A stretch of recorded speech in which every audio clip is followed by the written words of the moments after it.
Hey everybody, it's Jane Johnston with the Bar Hill Group at Remax Colson, host of Vancouver Island Time and Community Talks Daily at 4:30.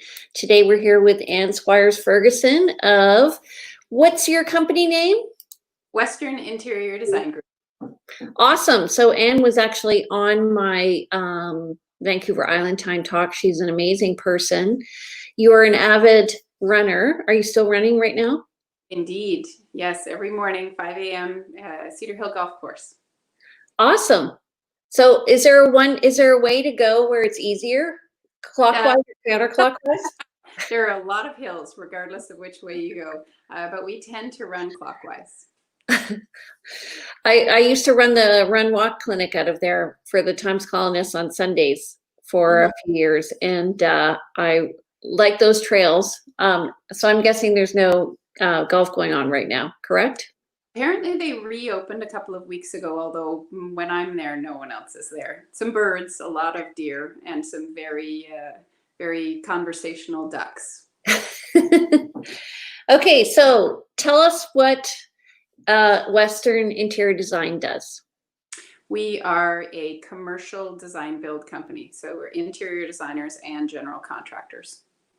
So I've seen your work in a number of places, including some condo buildings that I've sold downtown. Where else are you doing work? I think you were with the new marina, right?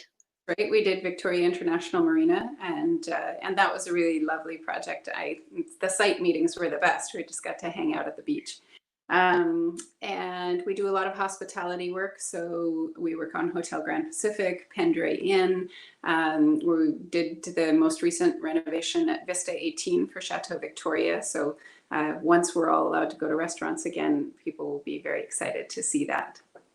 Okay, and then you have an interesting background, how you got into design. Do you want to tell us just a bit about it? Sure, yeah. It's not the typical career path to interior design, I'd have to say. My initial foray into education, I actually have a degree in electromechanical engineering from Memorial University in Newfoundland. And I worked for the Canadian military, specifically the Navy. I was posted here to Victoria in the mid-90s. And well, it's Victoria, right? I got here and I stayed, never left. Yeah, so same with me actually. 95 was my first foray into Victoria for teaching, and I thought, how can I stay here? And eventually I got into real estate. So with interior design, I'm assuming that you had contracts before all of this started. Yes. Have they continued on? You know, for the vast majority, yes. And that's one of the benefits of having projects that can go on for 6, 8 months, sometimes a couple of years, depending on the scale of the project. We do maybe a third of our work in hospitality. And so those projects specifically were placed on hold. Typically the spring is a very busy time in hospitality. We're getting ready for the summer season and renovating. We do a lot of work with Holland America and Princess Cruises, and so yeah, their properties up in the Canadian North, in the Yukon, and those projects were paused initially and then canceled, unfortunately. Okay, but what about the ones in Victoria? They're still going on? Yeah, absolutely. And so the pace of construction has slowed because of social distancing on the sites, and we're ensuring that each trade is in and out of a space separately rather than layering multiple trades into a job site at the same time. It requires more management, and certainly the timeline has been stretched out, but the work continues, absolutely. And clients are very understanding, very accommodating. We all understand that this is an extenuating circumstance, and we're able to be flexible, be kind, right? Be safe. Yeah, absolutely. So are you finding when you're doing your initial meetings with clients, how are you serving your clients' needs to ascertain what they want, and if you can't be there physically? Or are you changing that now? So just recently, so in the last week, we've started doing site meetings again. In terms of client meetings, initially we've transferred, so all of the staff are working from home. My kids were teasing me that it was the zombie apocalypse and we were all raiding the studio. And so we all have our desks and chairs and computers from the studio and taken them home. I also might have emptied the snack cupboard. And so snack size potato chips had to come home. They would have gone off. They would have gone stale. Oh, right? sure. And so the team is all working from home, and our clients have transitioned very smoothly to Zoom meetings. So we still have our meetings, we just conduct them virtual. And in terms of site visits, we did pause those for an extended period of time, and we picked them up just in the last couple of weeks with distancing, with sanitation, with masks and gloves, those sorts of things. But people are looking for forward momentum. They're looking for optimistic opportunities. And so the idea of designing something and building something, it's an exhilarating process. And we're excited to be able to continue to do those things in a safer way right now. So what are the biggest challenges right now regarding redesigning spaces for clients? The physical challenges, you mean, in the spaces? So certainly the idea of personal space, the floor, the footprint of every space, because as you know, with real estate costs go up. And so each person or each role allocates a smaller and smaller area. And what we're trying to do is get the same amount of productivity out of that square footage with far less people in it. And there are a number of tools we have at our disposal. Fortunately, there's an enormous amount of information that's coming from suppliers of office furniture or suppliers of plexiglass screens or suppliers of signage, even sanitation stations. All of those things are hitting the market really quickly.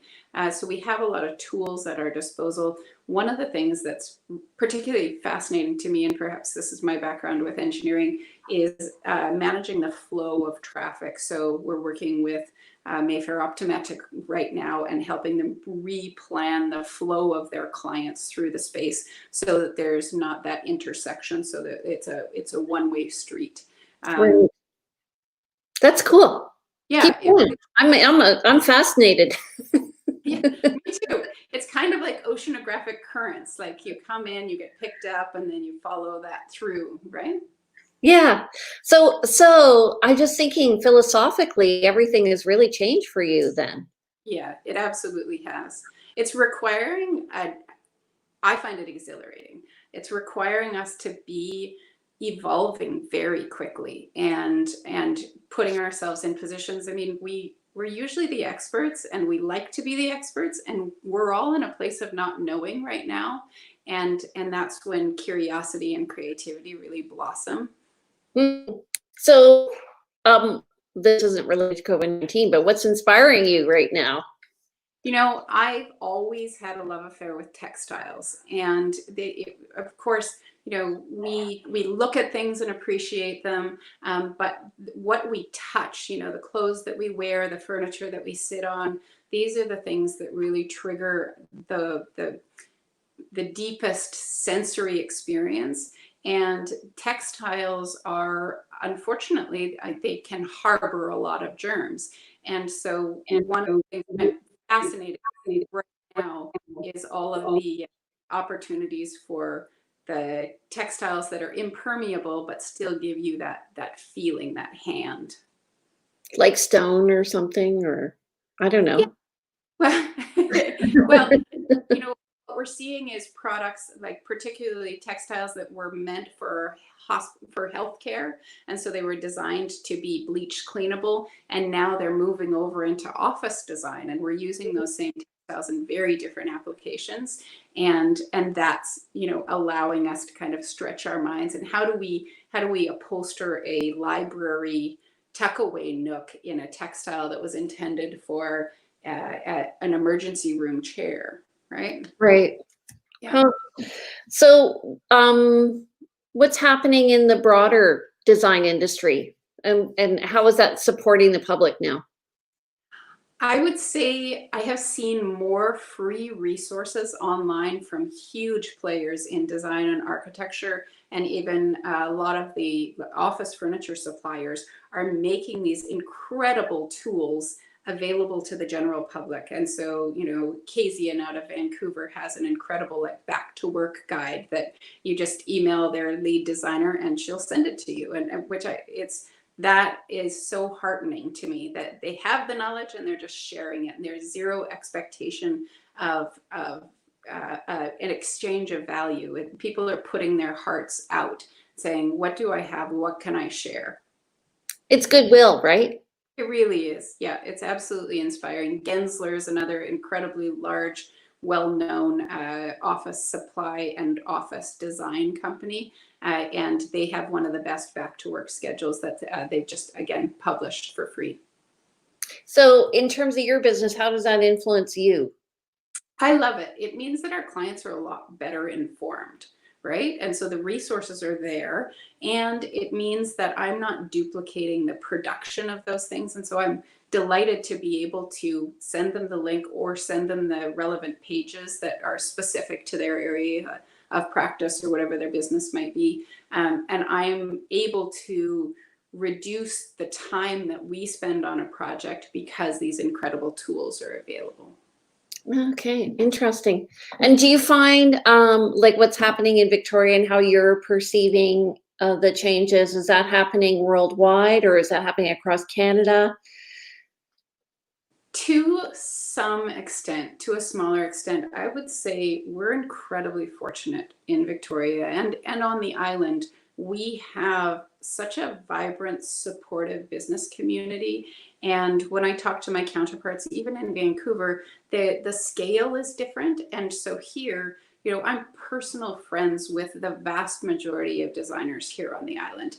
And we share resources, we share knowledge. If someone needs support, someone else will pitch in. And I'm sure that that's true across a lot of sectors. It's not just interior design and construction. And so while the availability of resources is there across Canada and internationally, on the island, we do this. It's the Garden of Eden, right? We do have a really special thing going on here. And I hear from other people that are just fascinated. They're like, but they're your competitors. Like, well, really, I don't see it that way, right? I see us all lifting one another up. It's interesting you say that because in real estate, I've just been so impressed, especially by other Remax realtors, with just how they've really worked to help each other come up with plans on how to cope and one pagers on how to implement a listing, how to work with buyers. Really, really resourceful and just creative. Just amazing. Right? And to say, hey, I had this challenge and this is what worked for us, and how do we help someone else with it? And say, you don't have to reinvent the wheel, use this tool. Yeah, and plus I think that people are going to work with people who they're connected with anyway and connecting with. And so everyone has their own flavor. So, you may be chocolate and I like vanilla. True enough. I love it. I think I'm dark chocolate. So is the role of the professional interior designer changing? Are you like an analyst of space flow? Yes, absolutely, 100%.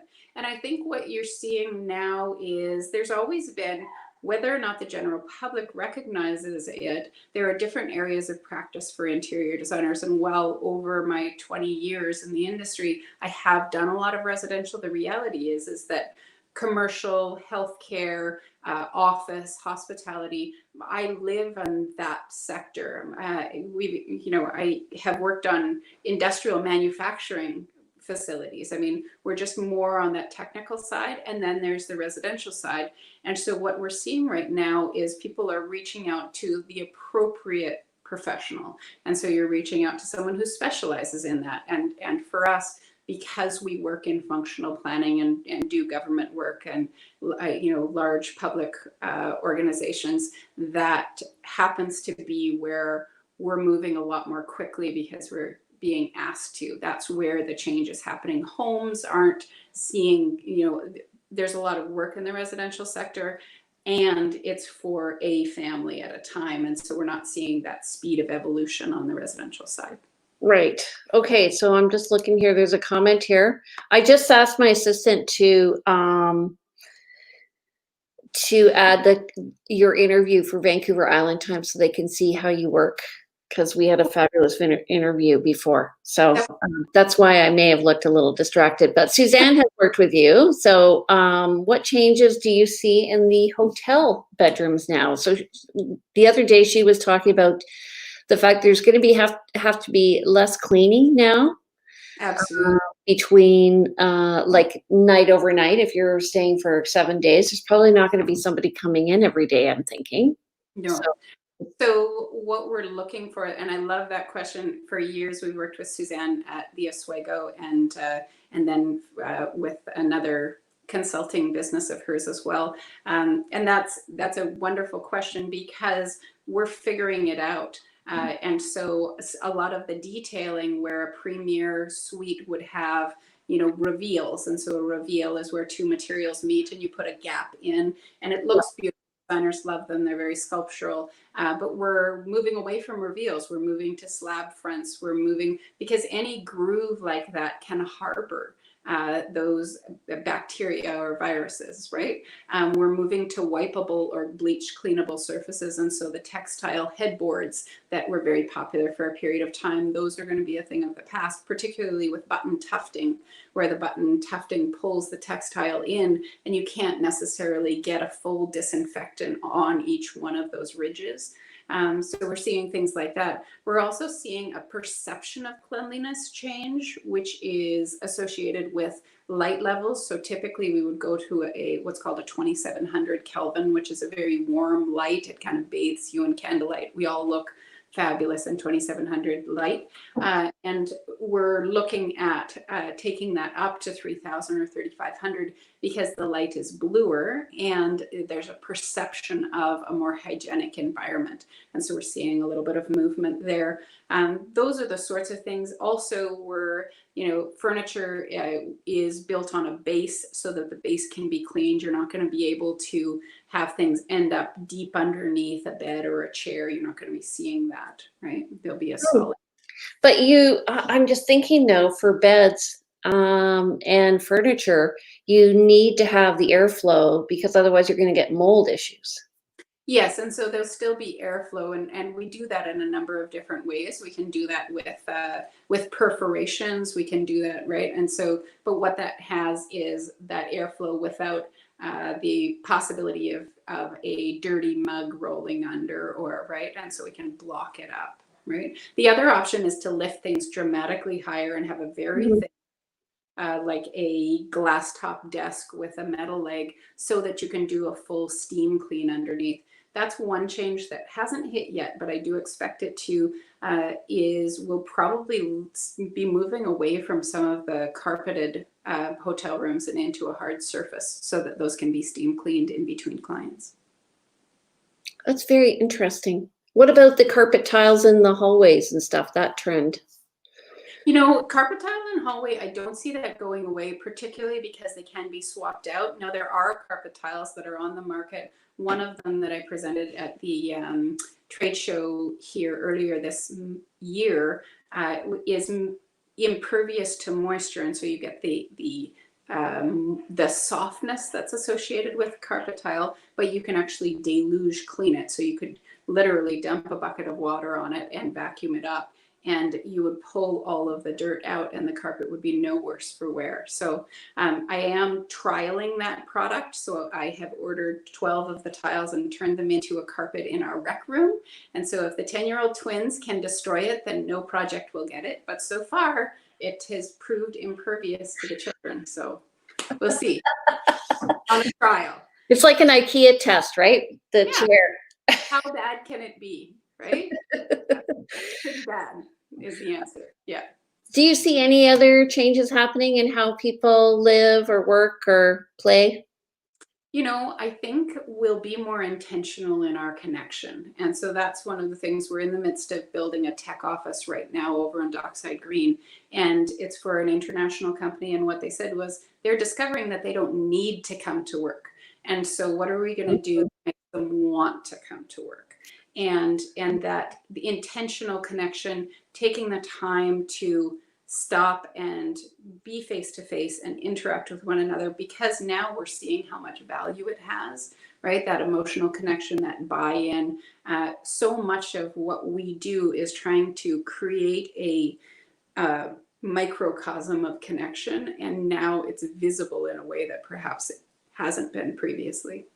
That is so interesting to me because uh, in real estate, we don't have to go into the office, and it's a different type of agent that goes in Yes. for the social. Like initially, when you get into the business, you're going in a lot because you want to connect with people and be influenced, and then you tend to move out. And then I like to go back in because then I'm focused. I mean, you should see my desk here. It's terrible. Because I'm totally unfocused. I'm distracted all the time by my family. So I think, if you can provide a nice, calm, safe environment, I think also perhaps we're a bit. You talk a lot about the cleanliness, and I'm wondering if we're just a bit obsessed. It, Absolutely. Yeah. yeah, I mean, And there's that, a necessity for things to be clean, right? yeah, But that pendulum will swing and we'll learn more, right? We all, as a society, know a lot more about epidemiology than we did 3 months ago, right? Bizarrely more. And so we're learning and evolving very quickly. And there are going to be things that we do right now that we look back on even in 6 months and say, oh, how quaint, right? We thought that mattered, right? But that's the beauty of trying to make things better, is that we win some and we lose some. yeah. Okay, we have a question from Carolyn here. What about window treatments? If you guys have any other questions about where design is going, by the way, feel free to ask. We're here. Okay, so what about window What treatments? about window treatments? Well, unfortunately, those magnificent swags of cut velvet are probably a thing of the past. I have to say they're going to Yay. lot. Yeah, as a realtor, you're like, oh, thank goodness. I have to say, I'm fond of some strange things, and I think it's because there's so much of a time and place. And so the velvet swag curtains and the chandeliers over the bathtub, and there's a spot in my heart that just like pitter pats when I see those things. But yeah, so we're seeing that opulence go away, and the price tag may not necessarily go down because we're spending more on the technical side and the R&D side to make sure that it performs in that way. We have, over the last decade, I would say, seen a dramatic shift in window coverings already. So we're already on a journey there where we're doing, more and more perforated sunshades, and it's the absence of window coverings is what people are after. And then we're just managing glare, or we're managing privacy, or some things we're moving away from window coverings altogether and moving towards, on the commercial side, moving towards window films. And so you're protecting from the glare and from the lack of privacy, but you still are able to look out. And so there's some really great technical products on the market. So we do see that happening now. There are certain properties, and I think about, the Empress or the Union Club, or where there's always going to be a market for that opulence, and where that exists, there will be more creative solutions. We're probably not going to have them pooling on the ground, for instance. We may have more decorative pelmets, they're called, which is where we're decorating just at the top of the window and we're not bringing it down the sides or onto the floor. So it's not where you could physically touch it. And so those sorts of things. And we may also see some more dramatic interior framing. So if we're not able to hang a really expansive drapery solution, maybe we're framing that out with timber, or maybe we're like giving it some sense of presence with other tools at our disposal. Is art changing then? It guaranteed it will. It's fascinating. So color has a really interesting path, and art follows color. Hmm. And so color prediction is very related to optimism and the idea of comfort and the idea of home. And the color trends follow that. So when we're feeling insecure and in need of comfort, then the colors become more traditional and slightly broken. So you see your brick reds, you see your navy blues, and you see those colors that have kind of a heritage feel to them. And then when we're kind of thriving and optimistic, you see the spring green and the coral, and right, and there's a lift to them. And so we were very much in that lift, and now very suddenly we're being swung back. And so I'm curious to see how that lands, because typically color trends take much longer. They're over many years, and it's not usually that fast of a shift. So I'm curious to see where that goes.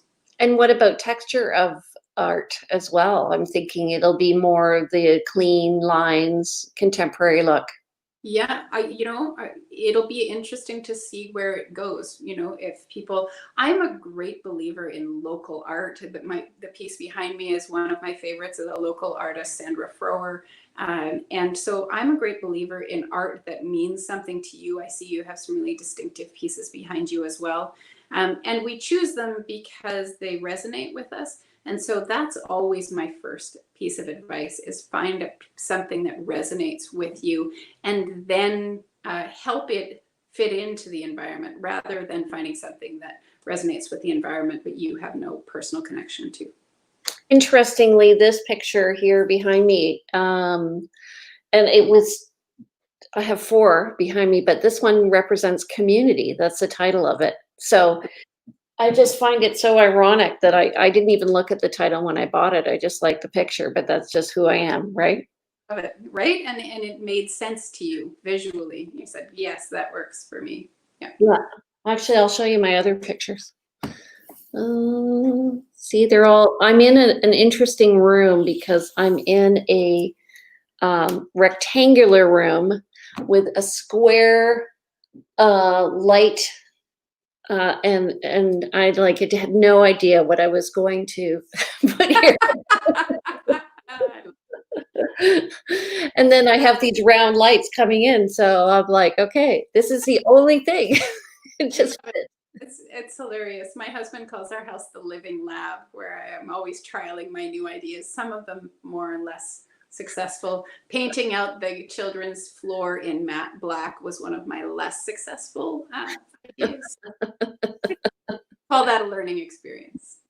Oh well, it's Yeah. neat. Yeah, Okay, so what can we all do to make the world a better place? what do you have to give? What do you have to give? Right. And that's, what resonates with me and with our staff.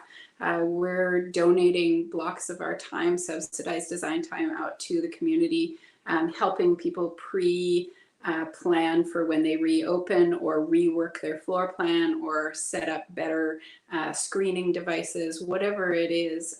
And so we have creativity and innovation. And that's always my challenge, is, what do you have to give? And I know you're incredibly engaged, and I would say that to the public as well. What do you have to give? Right? Sometimes the listening ear. Yeah, I find that's a really good point. Yeah. Yeah. Sometimes it's being present. Pardon? Sometimes it's just being present. Right? Well, and I find it's just been so interesting to see how different people have responded differently and come up and with so many innovative ideas. Tara's community, online community about what's open, and just like learning through this. This is the whole part of this broadcast, is to help people see how innovative people have become, and just creative thinking and problem solving. And what kills me is when I see those plastic sheets with the 2 armholes. Where you can go up and hug your grandma or whatever, that people are putting on doors. Have you seen those? Yeah, totally. Yeah. Yeah. It's all the time. Yeah, people just need to keep in touch, and I think the fact that you're subsidizing design is amazing, and I think that businesses will need that, and they'll need a fresh new face, and Mhm. you're the person to provide it. Yeah, well, it's exciting. It gives us an opportunity to be out in the community and be moving forward into whatever that looks like and feel like we're engaged with the community, whether we're sitting at home alone or not. Exactly. Okay, so best way to get in touch with you, 250-884-7660. Yep, that's my cell. We're not in the studio right now, so if you call that, you will get me. And and yeah, email always works. So you can text me. We're easy to find. Okay, awesome. So you can go to westerninteriordesign.ca or text Ann with no E at westerninteriordesign.ca. And we have put in the Vancouver Island Time interview. So if anybody is interested in seeing the interview and Ann's office and how they come up with their designs and all their ideas, pretty cool. And that's at vancouverislandtime.com. Thank you so much. So much, Jane. It's been a pleasure. Yeah, I really enjoyed chatting with you. And as usual, very impressed with what you've done. And I look forward to seeing your work in the future. Stay tuned. Tomorrow night at 4:30, we're going to be talking with our co-parenting, separation, and divorce crew. They're going to be here. We're going to be talking about what's happening now that everything's starting to open up and how families are adapting. And then later on in the week, if you're interested in being a part of the show, just message me at briarhillgroup@gmail.com. All right, have a great day. We'll see you tomorrow.